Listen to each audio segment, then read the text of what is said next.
Well, I would really like to thank the organizers for their kind invitation to talk in this seminar.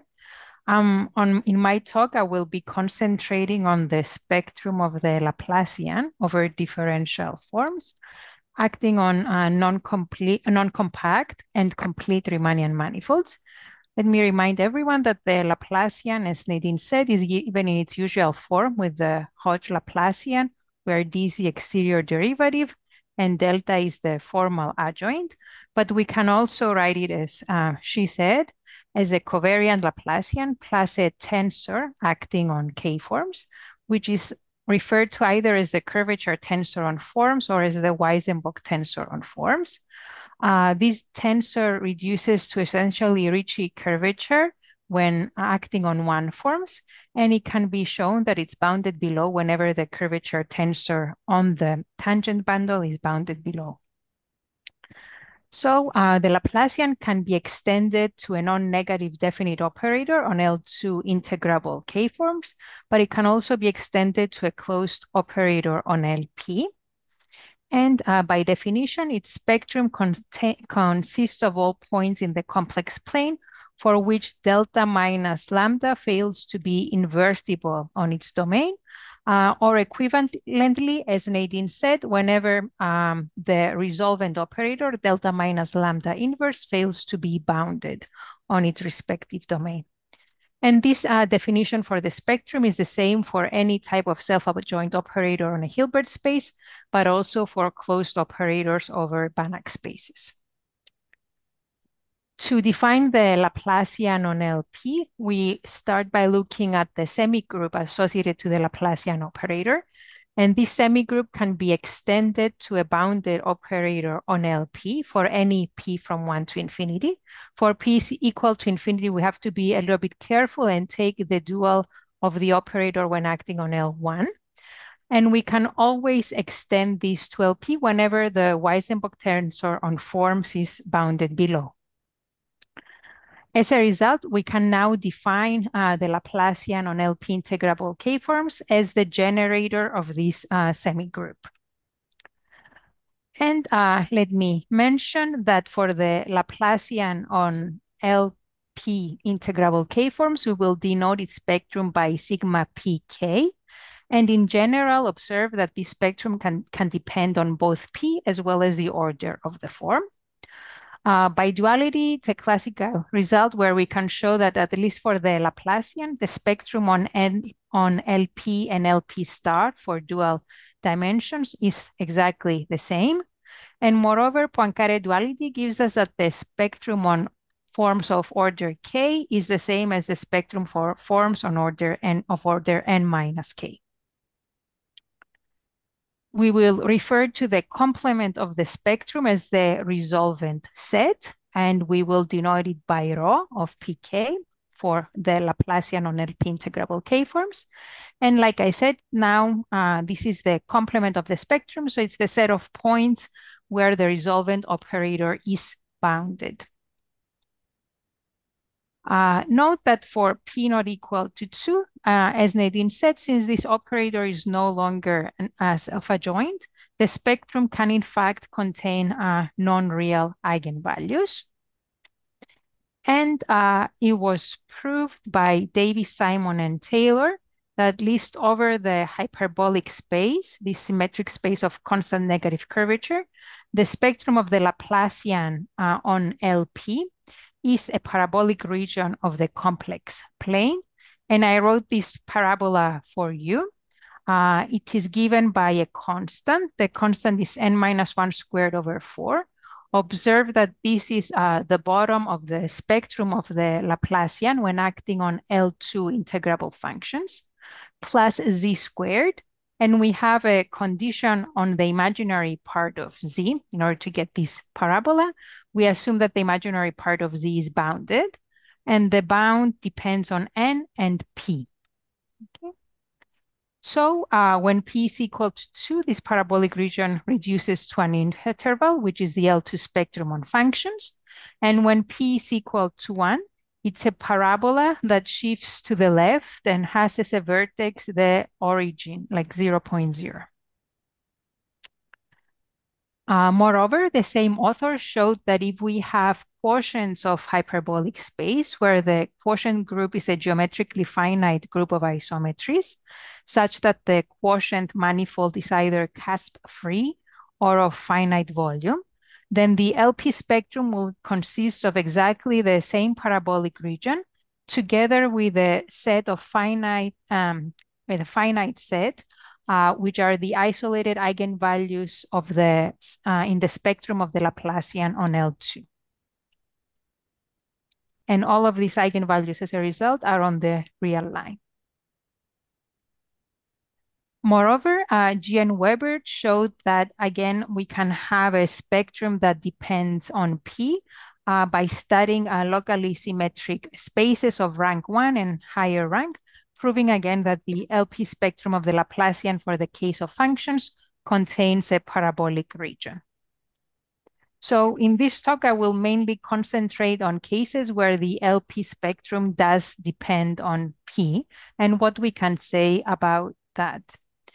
So in my work with Zhiqin Lu, we first wanted to see what we can say about the respective results for the Laplacian when acting now on forms and not just on functions. So we first started with a toy example looking at the hyperbolic space of dimension n and computed the LP spectrum on forms. We showed that it's again a parabolic region, and I write here the parabola for k up to half dimension as this is enough, and plus they are not symmetric in the formula with respect to k. So here again, we have a parabola that starts at a constant. This constant now n minus 1 minus 2k squared over 4. The constant here is essentially the bottom of the L2 spectrum on k forms. And then we have z squared with the imaginary part of z being bounded, but only with a bound that depends, again, only on the dimension n and p. And it's the same bound that's also that z satisfies also for the Laplacian on functions.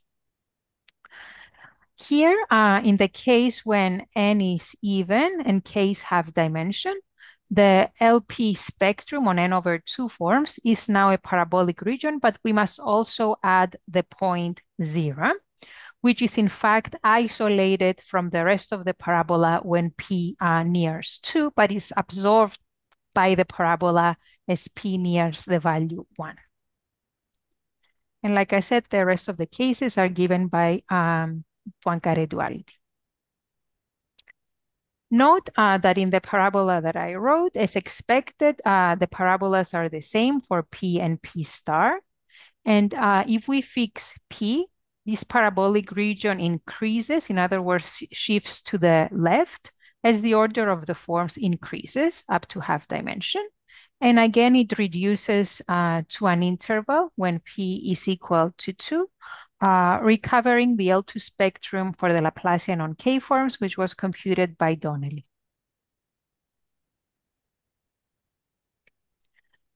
So to get an idea of what is required to prove that a region in the complex plane now is part of the LP spectrum, there is always a pair of steps that one needs to follow. First, we have to show that the region in the target spectrum belongs there by finding approximate eigenforms for each one of the target eigenvalues. This now in itself requires being able to compute the Laplacian on a very large class of approximate eigenforms. And as a result, imposes some more rigid structure at infinity so that we can actually write the Laplacian on forms in some type of coordinates. So examples are in general a little bit difficult to obtain. The other half of the proof is to show that this is all we have. In other words, to prove that the resolvent operator is bounded for Xi in the complement of the target spectrum. So the other half of the proof is to find sufficient conditions on the manifold so that for some set outside the spectrum, the resolvent operator is bounded. And for this part, one usually does more analytical type of arguments without having to compute the Laplace operator. So for this type of analytical arguments, one usually looks at the resolvent estimates, in other words, for the kernel of the resolvent operator. And to prove that the resolvent operator is bounded on L1, it suffices to prove the integrability, the L1 integrability of its kernel. And then if we know, for example, where the resolvent operator is bounded on L1, we usually interpolate between the operators on L1 and L2 to get the resolvent set for the interpolated P. And for hyperbolic space, we have to be a little bit more careful when K is half the dimension, which we have to treat separately. And I'll come back to this towards the end of the talk. So for the beginning, I'm going to concentrate essentially on this second part of the argument, finding sufficient conditions on the manifold so that the resolvent operator is bounded on the complement of a parabolic region. In general, from analytical arguments, at least for the Laplacian on functions, it is known that the resolvent operator will be bounded on the left half of the complex plane without any assumptions on the curvature of the manifold. And after controlling the curvature of the manifold, Davies, Simon, and Taylor showed that we can prove that the resolvent operator is bounded on the complement of a parabolic region. In their approach, they use the wave kernel method to obtain estimates for the resolvent. And this method requires controlling the parametrics of the heat operator in some uniform way. And this in turn requires, apart from having bounded geometry in the sense of the curvature being bounded and its derivatives being bounded, it also requires having a uniform lower bound on the injectivity radius of the manifold. So in our approach with Zhiqin Lu, we've wanted to see whether we could do away with this last condition on the uniform lower bound of the injectivity radius. In other words, get rid of bounded geometry. So what we were able to achieve was through a combination of the wave kernel method and the heat kernel method, we were able to obtain estimates for the resolvent, which only assume that the Ricci curvature is bounded below and that the Weissenbach tensor is bounded below in the case of forms, and removing this condition of bounded geometry. So to get our resolvent estimates, we first started with some heat kernel estimates. From now on, just for clarity, I'm assuming that my manifold is complete, non-compact of dimension n. And whenever we can assume that the Ricci curvature and Weissenbach tensor on K forms are bounded below, we know, it was actually known from before, that the heat kernel on forms satisfies a Gaussian type of upper bound, where we also get an exponential term in time that depends on our curvature bounds. And moreover, we can get upper bounds for the derivatives of the heat kernel on forms. We get a Gaussian upper bound for the exterior derivative whenever, in addition to the above, we also have that the Weissenbach tensor on K plus 1 forms is bounded below. And we get a Gaussian upper bound on delta of the heat kernel whenever the respective, the Weissenbach tensor on K minus 1 forms is bounded below. Okay. Notice that for the derivatives of the heat kernel, we also have this additional blow-up term t to the minus 1/2 as t goes to 0, which is similar to what one gets for the derivatives of the kernel for the Laplacian on functions. So extending a little bit to what Nadine said before, this heat kernel estimate for the Laplacian on forms follows similarly to the way one would get heat kernel estimates, for example, for the kernel of the square Dirac operator through a domination property that was developed by Hess, Schrader, and Uhlenbrock. And essentially, they can show that the heat kernel on forms is bounded above by the heat kernel on functions times an exponential in time term, due to the fact that through Gauss inequality and the lower bound on this Weisenbach tensor, we can compare pointwise the inner product for the Laplacian on forms to the inner product of that on functions. And similarly, we can get this type of domination for the square Dirac operator whenever we assume the Clifford contraction is bound. We can assume that the Clifford contraction is bounded below. For the derivatives of the kernel, we can now use the Bochner formula on forms to show that the absolute value of these derivatives is essentially a subsolution to the parabolic equation together with an exponential term whenever the respective Weisenbach tensor is bounded below. And then we can apply the parabolic version of Moser's inequality to get bounds for these subsolutions. So with these heat kernel estimates, we can now prove that under our curvature assumptions on Ricci and the Weisenbach tensor on K-forms, so this talk is definitely beyond just scalar curvature. Then under these curvature assumptions, we can get that for any order, any positive power of the resolvent, if we look at a negative enough real number, in other words, minus C squared, then this power of the resolvent will be bounded on LP for all P.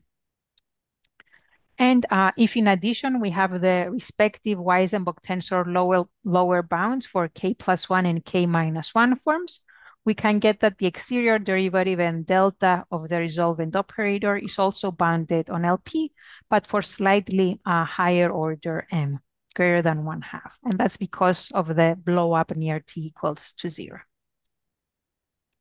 The way that we obtained these resolvent estimates was essentially through the functional analytic equation that relates the resolvent operator to the heat operator.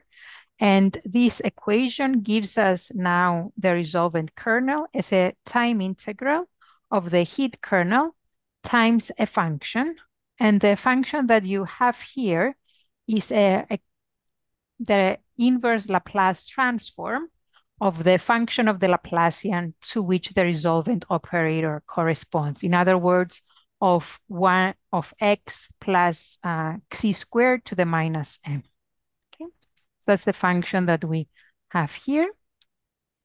So now using our heat kernel estimates, and after some careful use of volume comparison and integration techniques, we can prove the uniform L1 integrability of the resolvent kernel, and then apply Schur's test to get that the resolvent is bounded on L1.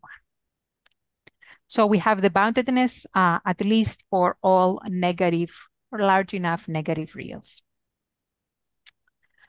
In fact, using a generalized version of Schur's test, we can prove that certain weights of the resolvent operator are also bounded among LP spaces. The weights that we have to use are of the type 1 over the volume of the ball of radius 1 at x to the power minus 1/2.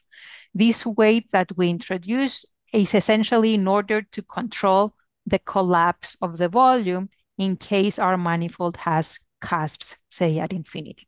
And that's how we get rid of the lower bound on the injectivity radius. We capture that collapse with this weighted function phi. So for the correct indices that let Schur's test work, we can prove that our resolvent operator with the correct weights will be bounded from LP to LQ for M large enough. And note that theorem 3 corresponded simply to the case when R star was 0 and P was equal to Q. But in general, through this test, we can get the boundedness of these resolvents with weights from LP to LQ for Q bigger than P. Okay. Moreover, this volume weight was necessary in order to prove the integrability of the kernels using our volume comparison.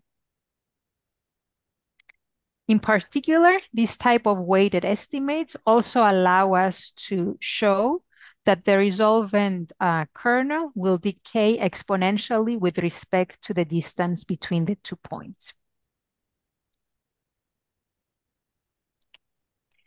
So another concept that's important in this type of theorems was the exponential rate of volume of the manifold, which we define as the infimum of all real numbers, positive or negative, so that the volume of the ball of radius r at x divided by the volume of the ball at radius 1 at x grows at most like an exponential of the order gamma r.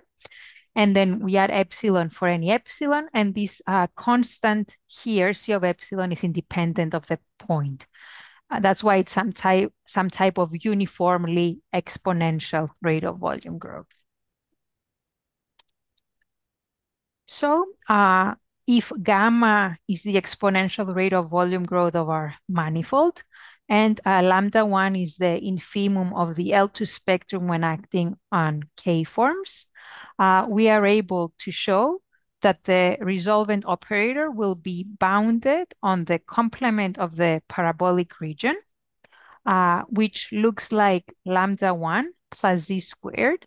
Lambda 1 is the bottom of the L2 spectrum, and then z squared is of the type, we're in the complement of the parabola, so its imaginary part needs to be greater than gamma, our exponential rate of volume growth, and then 1 over p minus 1/2. And we do this under only the assumption that the manifold has Ricci curvature and Weissenbach tensor on K-forms bounded below, removing the condition on the uniform lower bound on the ejectivity radius. Okay. So this is the complement of the parabolic region for all p and k. Notice that the opening of the parabola does not depend on the order of the forms, and it's the same type of z that also work for the Laplacian acting on functions. And the order of the forms only comes in this lambda 1 here.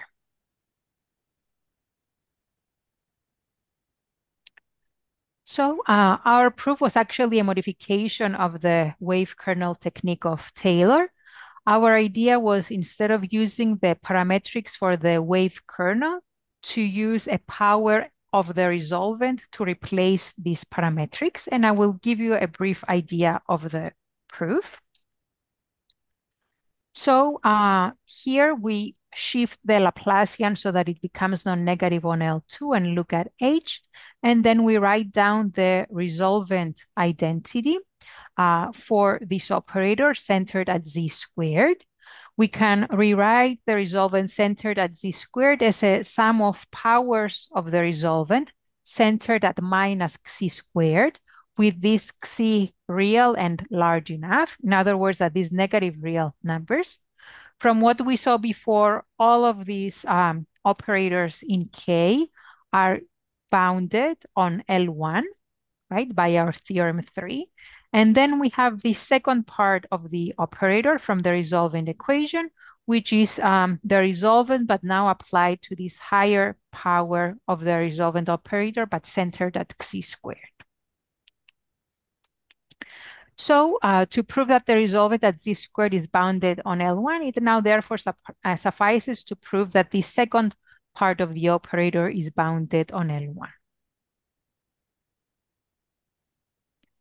So we look at this second part and denote its kernel by S of z at xy, and we denote the kernel of the resolvent at xi squared by g. And as a result, the kernel S of z, we can use the Fourier transform and the wave kernel to write it as a time integral of the wave kernel applied to this resolvent. Instead of usually having here a parametrics for the wave operator, we now have this resolvent replacing it. So like I said, our goal is to prove a uniform L1 upper bound for this S of Z. And for its absolute value, which I will refer to here as S, it therefore becomes critical to look at the absolute value of the right side here. And you see precisely that when we take the absolute value, it is essentially the imaginary part of this complex number Z that will determine the integrability. And what we are able to show is that under our curvature assumptions, if we take this Z, or the imaginary part of Z, to be large enough, I call it sigma here, and in particular greater than gamma over 2, where gamma is the exponential rate of volume growth of the manifold, then S of Z will be L1 integrable with a uniform L1 upper bound on the L1 integral. Okay. I'll come back to the lemma in a little bit. So let me use it to prove theorem 4. So like I said, taking this Z with the large now imaginary part, by lemma 5, we have that it's uniform L1 upper bound on its L1 integral. So the second operator from the resolvent equation will be bounded on L1 whenever the imaginary part of Z is greater than gamma over 2. And as a result now, from the resolvent equation, we have that the resolvent operator will be bounded on L1 for Z with imaginary part greater than gamma over 2.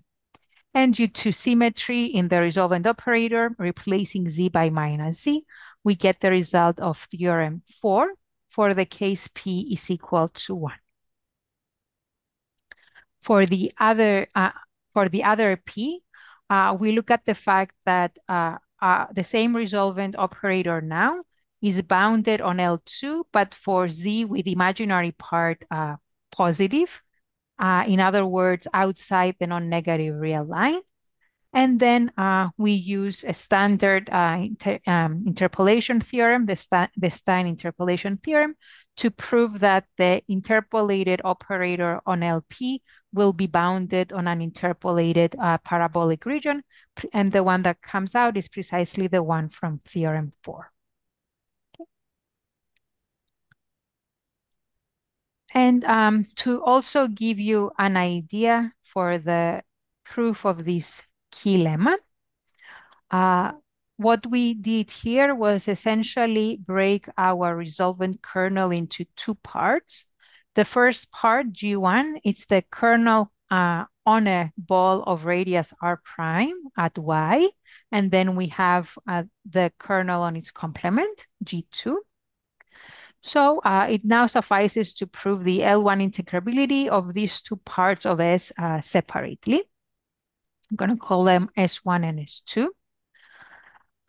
For S1, we're going to look at the annulus centered at Y with inner radius R and outer radius R plus 1. And we'll start with the L2 norm of S1 on this annulus. By the Minkowski inequality, we can pass the L2 norm inside the time integral. And since the support of G1 is within the ball of radius R prime at Y, it takes some time, and due to the finite propagation speed of the wave operator, it takes some time for the wave to get to the annulus of radius R, and it takes approximately, well, it takes at least time R minus R prime. So we can restrict the time integral to this largest time, to the smallest interval in time.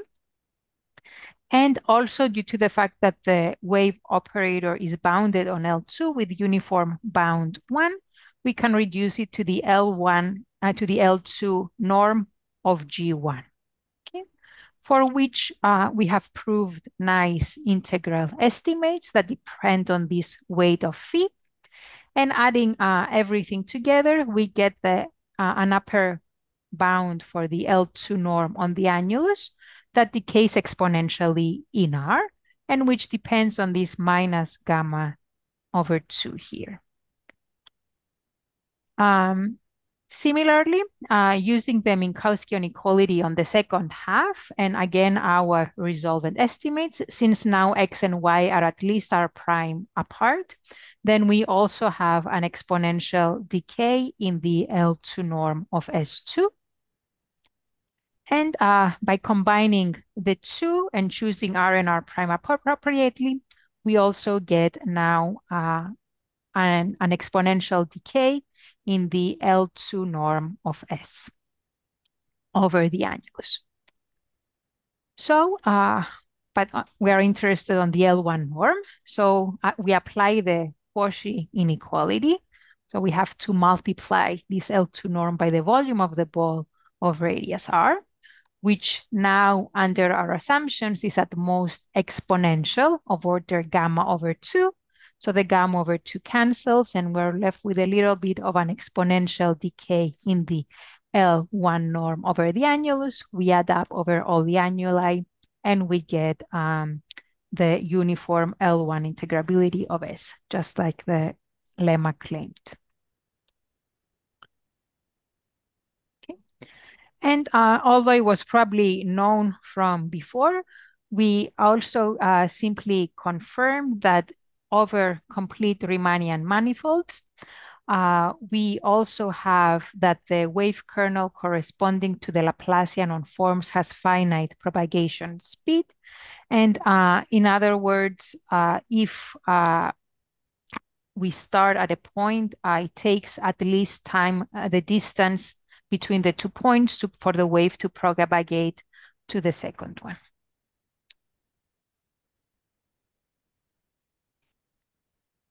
Finally, I also wanted to make a remark on the exponential rate of volume growth for our manifold. This exponential rate of volume growth is bounded below by the volume entropy. And let me recall that whenever the volume of the manifold is infinite, this volume entropy is essentially the limb sup of the log of the volume of a ball of radius r centered at x0 divided by r. And if the volume of the manifold is finite, we have the respective limb sup of the quotient. Okay. And moreover, the case gamma is equal to 0 corresponds to the concept of uniformly subexponential volume growth, which was introduced by Sturm. And as Nadine had said earlier, whenever we have uniformly subexponential volume growth and as well as Ricci curvature and Weisenbach tensor on K-forms bounded below, we know that the spectrum of the Laplacian on functions, but also on forms, is independent of P. Okay. Here in our result, we don't recover the stronger LP independence, but what we do get is that when our manifold has uniformly subexponential volume growth, then all the LP spectra are contained in the real line.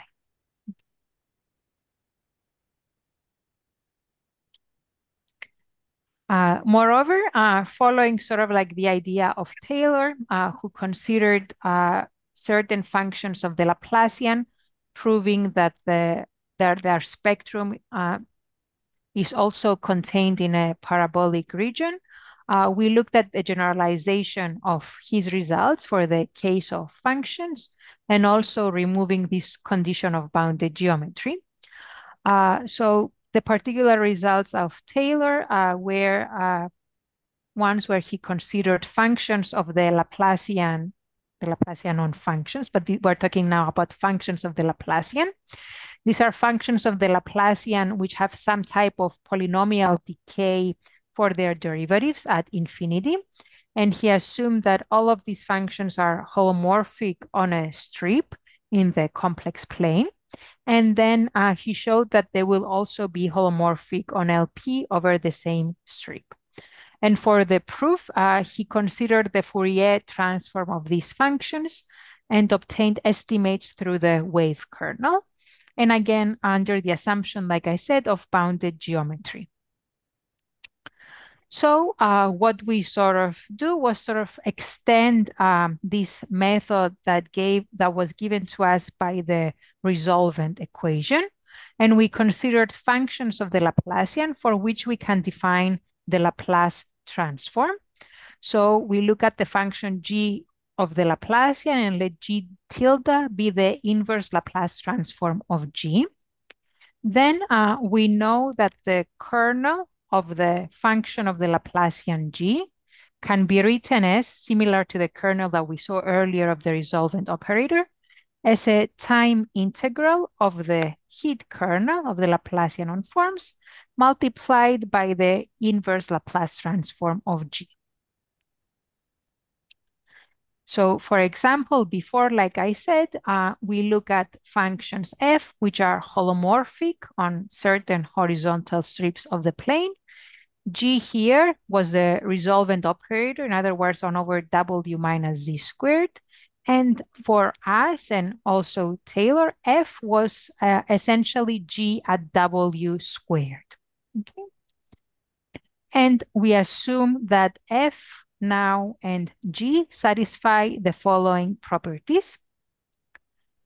For f itself, given a horizontal strip whose width depends on the exponential rate of volume growth of the manifold, we suppose that f is an even holomorphic function with derivatives up to a certain order, not all derivatives as Taylor assumes. So up to a certain order, we assume that its derivatives decay at polynomial of polynomial growth decay at infinity. And moreover, we assume that g, which is now f at the square root of w, has an inverse Laplace transform. And this inverse Laplace transform is at most of exponential growth, which is also the case for the resolvent operator. So under this a little bit different assumptions on the functions of the Laplacian, we are able to show that the function f of the square root of delta minus lambda 1, or equivalently g of delta minus lambda 1, will be a bounded operator on L1 integrable k-forms on this horizontal strip that depends on the volume growth of, whose width depends on the volume growth of the manifold.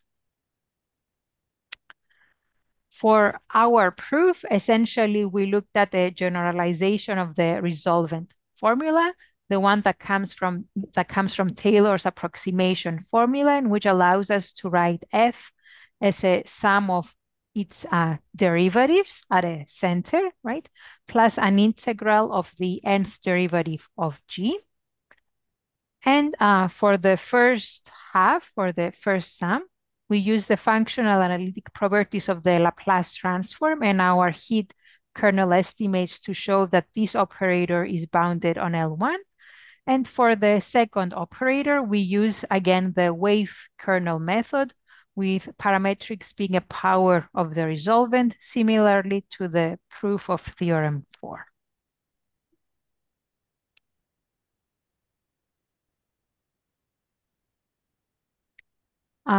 So the next goal was to sort of find further classes of manifold that's apart from this hyperbolic space, where the spectrum of the Laplacian can vary with P. And together with Julie Rowlett, we considered conformally compact manifolds. These are essentially manifolds over which, as Borthwick showed, outside a compact set K, we can write them as a product space of an interval in the real line times y. Y here is an n minus 1 dimensional compact manifold, which is not necessarily connected and which is thought of as the boundary at infinity. And outside this compact set, the metric of this conformally compact manifold can be written in a very nice form, essentially similar to the upper half plane model for the hyperbolic space, but more general, in the sense that at infinity, the metric can vary with respect to the coordinate y of infinity. And instead of simply having 1 over x squared for both terms, we have this additional alpha y squared, which reflects the sectional curvature at infinity. So this H here is now a smooth family of metrics. It converges to a smooth metric as x goes to 0. X goes to 0 is our infinity. And the sectional curvature now of this manifold tends to minus alpha of y squared at infinity as x goes to 0. And as a result, the sectional curvature can vary at infinity. Okay. So note that we assume that y is a compact manifold, so we don't have cusps at infinity. In other words, y cannot be a point. And as a result, this function alpha of y in absolute value takes values within an interval. And the bottom of this interval is assumed to be strictly positive. So Maceo proved that over these conformally compact manifolds, the L2 spectrum of the Laplacian on K-forms, if we exclude the isolated eigenvalues of finite multiplicity and only look at the continuous part of the spectrum or the essential spectrum, in other words, the non-isolated points in the spectrum and the eigenvalues of infinite multiplicity, we know, as Maceo showed, that this essential part of the spectrum will be an interval in the non-negative real line whose bottom depends on alpha 0. In other words, the lower end of the values for the function alpha. And of course, on the order of the forms. We write it here for k less than n over 2. And when k is exactly n over 2, we must add 0. Okay, so think of hyperbolic space as a particular case where alpha 0 is equal to 1, and we recover exactly its spectrum. Okay, and of course, we know that there are no isolated eigenvalues in that case. So note, however, that now on these conformally compact manifolds, the exponential rate of volume growth of M reflects the top end of these values of alpha. It reflects alpha 1, okay? And gamma is n minus 1 times alpha 1. So what we were able to show with Julie is that if we look at a set of a conformally compact manifold and let A be the range of these values of the function alpha of y, the square root of the sectional curvature at infinity in absolute value, then for any p, the LP spectrum now of just the Laplacian on functions, we didn't do this for the Laplacian on forms since nobody has actually written down the Laplacian on forms yet over conformally compact manifolds. But at least for the Laplacian on functions, for each value alpha in this range, we get a parabola that with a constant that depends on alpha, and then z squared with imaginary part, which depends also on alpha, and similarly on n and p as our previous parabola. Okay, so we have a union of parabolic regions contained in the LP spectrum.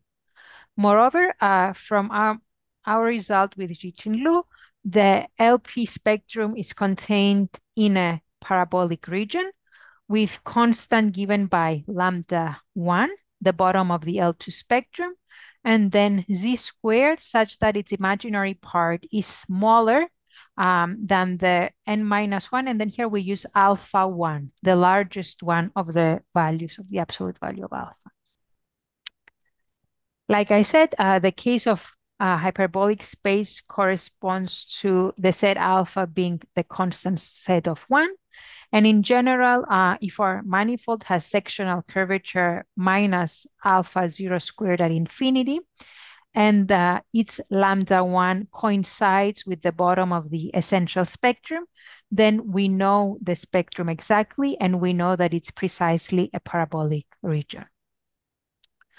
And now I'm going to give you a little bit of a better idea of what these parabolas look like. Know that these parabolas vary with alpha, and as alpha increases, they become more open and move to the right. And I have a picture for you. Here, the leftmost parabola is, say, for alpha 0. It's further to the left and less open. And the rightmost parabola corresponds to, say, alpha 1. It's further to the right, and it's the one that's most open. So we have this type of families of parabolas contained within the LP spectrum for functions. And on the other end, we have the parabolic region that contains the spectrum. It starts at lambda 1, which can be further left than what corresponds to alpha 0, and then its opening is the same as the opening of the rightmost parabola. It depends on alpha 1. Okay. And as you see, we have this gray zone area in between. Note that the enveloping curve for the parabolas in the left picture is in fact a conic region. And as you can guess, there are two abstractions in knowing the LP spectrum precisely. The first abstraction is the set of isolated eigenvalues of finite multiplicity, which can move this lambda 1 to the left, as well as the variation of the sectional curvature at infinity, which gives us this family of parabolas and a conic region, but it doesn't tell us what's going on in between. So there is still a lot more work to be done to make this result more precise, even for the Laplacian on functions.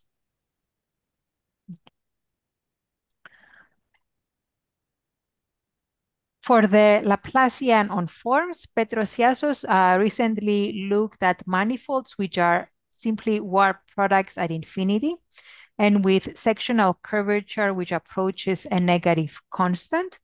And he showed that, again, on this type of manifolds, the LP spectrum of the Laplacian on K-forms will contain a parabolic region, which depends on the bottom of the essential spectrum. This is the lambda 1 here. This is the bottom of the essential spectrum, L2 essential spectrum of these manifolds. And then z squared with the imaginary part of z depending on alpha 0. And we have also on these manifolds an analogous parabola which contains the spectrum. And these two will coincide whenever the bottom of the spectrum coincides with the bottom of the essential spectrum. He showed that, again, similar to the result of Davis, Simon, and Taylor, we can control the set of isolated eigenvalues on very specific manifolds, on quotients of hyperbolic space, as in the case of the Laplacian, with the assumption that the quotient group is geometrically finite and such that the quotient manifold has infinite volume and no cusps. Then he showed that over this type of manifolds, the spectrum will be precisely now the union of the parabolic region together with a finite set of isolated eigenvalues of finite multiplicity that correspond to the L2 spectrum of the Laplacian on K-forms. Okay. And I'm gonna finish up with some remarks about the lack of duality between the between the nature of the points in the spectrum when we look at the LP versus the LP star spectrum. We saw that these spectra for the Laplacian on forms are the same, but the nature of the points can actually be quite different. For example, Taylor proved that over symmetric spaces of non-compact type, every point inside a parabolic region will be an eigenvalue for the LP spectrum for the Laplacian on functions whenever P is greater than 2. But on these spaces, we know that none of the points in this parabola can be an eigenvalue for p less than or equal to 2. And the reason is that over these manifolds, the way that one can look at it is the fact that the heat operator is bounded from LP to LQ for P less than Q. In other words, it's bounded from L1 to L2, and it's also bounded from L2 to L infinity. So going from a smaller P to a larger P, it is always a bounded operator. And since the heat operator preserves eigenforms and eigenfunctions, if lambda is for example, an L1 eigenvalue, it will also be an L2 eigenvalue. So given that our L2 spectrum is restricted in the real set, we cannot have a parabolic region in the L2 spectrum. And as a result, we cannot have it in the LP spectrum for P less than 2. Okay, so there is this lack of symmetry in the type of spectrum that we have. Moreover, G and Weber proved that if we have locally symmetric spaces of rank 1, then for P greater than 2, the LP spectrum for the Laplacian on functions will also contain an open subset of the complex plane in which every point is an eigenvalue. Whereas if one looks at orders of P less than 2, the set of eigenvalues will be a discrete set. They also showed that over certain non-compact locally symmetric spaces of finite rank and which have finite volume. So note, to be non-compact and of finite volume means that you have a cusp. And on this type of manifolds, essentially what's going on is that the volume of balls of radius 1 is not uniformly bounded below. So you don't have this contractivity property for the heat operator. So being an L1 eigenvalue does not mean that you're also an L2 eigenvalue. So in this type of sort of like opposite manifolds, you can have a parabolic region in the LP spectrum for P less than 2, in which every point except for a discrete set is an eigenvalue. And for the Laplacian on forms with Zhiqin Lu, we also proved this lack of duality over hyperbolic space, showing that every point in the interior of the parabola for P greater than 2 is an LP eigenvalue, but this is not the case for P less than or equal to 2. And some further analytical properties of the LP spectrum. Using the duality of the Banach spaces, one can show that lambda will belong to the LP spectrum for the Laplacian on K if and only if we can find a family of approximate LP eigenfunctions or a family of approximate LP star eigenfunctions. In other words, it is not a priori true that we could have what's known as a Weyl criterion, which works for the L2 spectrum, that we have, which says that we have a family of L2 approximate eigenfunctions whenever lambda belongs to the L2 spectrum. So together with Zhiqin Lu, we wanted to see if there is such type of a Weyl criterion for the LP spectrum. And we proved that this is in fact the case if we consider P greater than 2, and we look at manifolds where the Ricci curvature and Weissenbach tensor on K forms are bounded below. But we also need this additional assumption on the volume of balls of radius 1 to be uniformly bounded below, so that we can talk a little bit about the boundedness of the heat operator between the various LP spaces, which allows us to obtain this Weyl criteria. And there is this lack of symmetry. We were able to show it for P greater than 2, but we still don't know what's going on for P less than 2. Another property that holds for the spectrum, for the LP spectrum of the Laplacian on K forms, and which is could also probably be shown using the fact that we have some type of Hodge decomposition for the LP spectrum, is that we can show that if we look at a manifold with Ricci curvature bounded below, and where the Weisenbach tensor on three consecutive orders of forms, in other words, on k-1, k, and k+1 forms is bounded below, then every point in the k-form spectrum except for 0 must have come either from the k-1 or from the k+1 spectrum.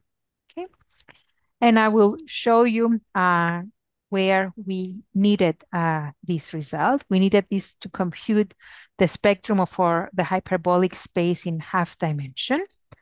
To give you a little bit of an idea for our proof, we start with lambda in the complement of the right side. In other words, in the resolvent set for k-1 and k+1 forms. And we write down the resolvent equation centered at lambda. Similar to what we had before, we can get a sum of powers of the Laplacian centered now at a negative real number. And we rewrite a little bit the last term to introduce a Laplacian here. The first sum is bounded on LP by our theorem 3. And for the second part, we rewrite it in a clever way using the commutativity of d and delta with respect to the resolvent. See here now the resolvent operator at lambda will be acting on k-1 forms. And we know that it's bounded there since lambda is in the k-1 resolvent. And it's acting on k+1 forms in the second operator. And we know that it's also bounded there since lambda is in the k+1 resolvent. So we also get that this second operator on the right side is now bounded on LP if we take M and alpha large enough. So in other words, our lambda will also be in the K-form spectrum by the resolvent equation whenever it's not equal to 0. So like I said, this helped us in the computation of the n/2 spectrum over hyperbolic space. Notice that here we know that 0 will be in the n/2 spectrum when p is equal to 2 and for all p near 2. And we have a spectral gap, in other words, in the L2 spectrum, which doesn't essentially breaks down the interpolation argument. And however, what we can observe is that the parabolas that we found for the spectrum on n/2 forms and the spectrum on n/2 minus 1 and the n/2 plus 1 forms are exactly the same. And we've shown that all of these parabolas belong to the corresponding K-form spectrum. In other words, every point, according to our theorem 10, apart from 0, any point in the n/2 form spectrum must have come from one of these 3 parabolic regions. In other words, it must be precisely the n/2 parabolic region. Okay. And I think that's all I've had to say today. Thank you very much for your attention.